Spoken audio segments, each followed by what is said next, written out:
Hello guys, तो आज की क्लास में हम डिस्कस करेंगे वो है नाथ संप्रदाय। इससे पहले हमने देखा था पाशुपत संप्रदाय। तो पाशुपत संप्रदाय की जो स्थापना है वो की थी लकुलिश जी ने। तो 2 नंबर का है हमारा नाथ संप्रदाय। तो जो शैव धर्म में है वो 2 महत्वपूर्ण संप्रदाय हैं, नाथ संप्रदाय और पाशुपत संप्रदाय। तो इन दोनों को भैया आप रट लेना। और जो 3 और है मतिक्य, वीरशैव और कापालिक, वो इतनी महत्वपूर्ण नहीं है, इसीलिए हम 2 पढ़ेंगे शैव धर्म की 2 संप्रदायों को। ठीक है, तो इन दोनों को आप कंठस्थ कर लो भाई।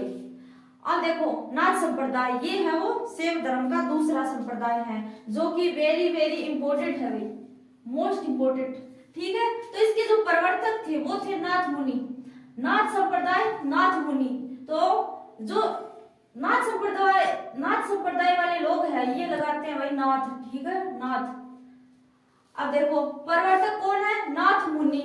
और जो पाशुपत थे उसके कौन थे? भगवान लकुलिश जी। अब देखो प्रचारक कौन था इसका? मच्छिंद्र नाथ। मैंने बताया ना कि ये लोग नाथ लगाते हैं। ठीक है, नाथ संप्रदाय के लोग हैं वो नाथ लगाते हैं। तो जो इसके प्रवर्तक है वो है नाथ मुनि और प्रचारक है वो है मच्छिंद्र नाथ जी, मच्छिंद्र नाथ। ठीक है, और मुख्य प्रचारक में अगर आपसे पूछ ले तो वो है गोरखनाथ जी। ठीक है, तो इनके नाथ लगता है तो आप आसानी से पहचान सकते हो। अब देखो राजस्थान में है वो नाथ संप्रदाय की 2 शाखाएं हैं, वो बड़ी फेमस है भाई। 2 शाखाएं प्रसिद्ध है, वो कौन कौन सी है राजस्थान में? एक तो है माननाथी संप्रदाय। ठीक है, माननाथी शाखा। ठीक है, माननाथी शाखा ये कहाँ पे है? महामंदिर जो जोधपुर है वहां पर है। ठीक है, माननाथी कहाँ पे है? जो जोधपुर है वहां पे है महामंदिर जोधपुर। तो जो ये महामंदिर है इसका निर्माण करवाया था मानसिंह राठौड़ ने। ठीक है, तो अगर आपसे पूछ ले कि जो नाथ संप्रदाय है इसकी प्रमुख पीठ है कहाँ पे है, तो प्रमुख पीठ पूछ ले या फिर शाखाएं पूछ ले तो वो है, एक तो है माननाथी महामंदिर जोधपुर में। ठीक है, इसका निर्माण करवाया था महामंदिर, देखो ऐसे याद रखो, मानसिंह। ठीक है, इसका निर्माण है वो मानसिंह ने करवाया था महामंदिर का। ठीक है, दूसरी है बैराग। तो ये कहाँ पे है? तो ये जो पुष्कर है उसके पास में राताडूंगा पड़ता है वहां पे है। तो दूसरी पीठ कहाँ पे है? बैराग में, पुष्कर में, राताडूंगा में। तो ये है वो दूसरी महत्वपूर्ण पीठ है। तो याद करो नाथ संप्रदाय किससे संबंधित है? शैव धर्म से। और इसका जो प्रवर्तक है वो कौन है? नाथ मुनि।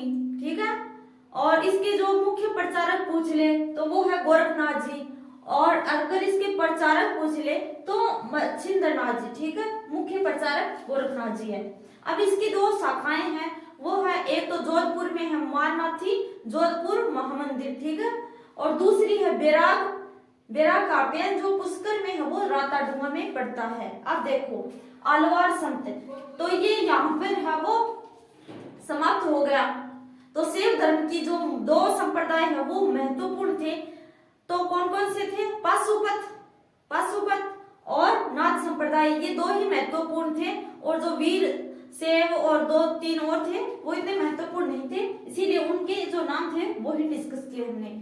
ये महत्वपूर्ण है, परीक्षा में प्रश्न पूछे जाएंगे तो यहीं से पूछे जाएंगे।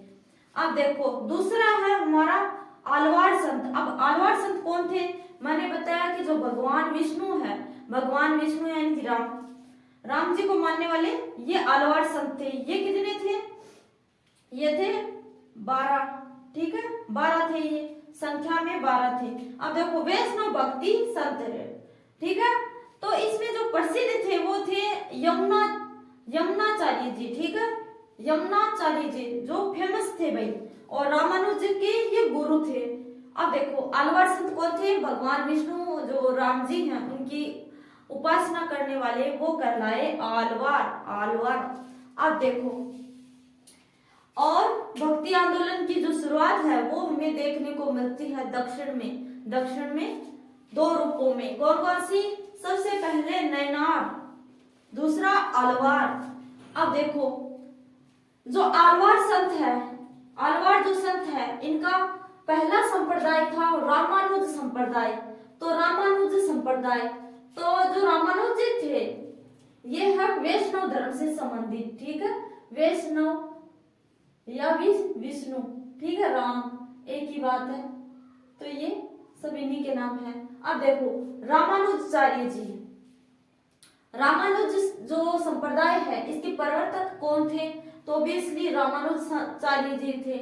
अब देखो जन्म हुआ था इनका 1017 में, ठीक है, जो तमिलनाडु है वहां पर ये जगह है पेराम्बटूर, ठीक है, वहां पर हुआ था इनका जन्म। अब ये इनके जो गुरु थे वो थे यादव प्रकाश जी, यादव प्रकाश, ठीक है, इनसे इन्होंने वो वेद अध्ययन किया था, ठीक है, वेदों का है वो कंठस्थ अध्ययन किससे किया, यादव प्रकाश जी से याद किया था, यादव प्रकाश जी से याद किया वेदों को, ठीक है, किसने, रामानुजाचार्य जी ने। अब देखो जो यादव प्रकाश जी है इनका जो निवास है वो है कांची, ठीक है।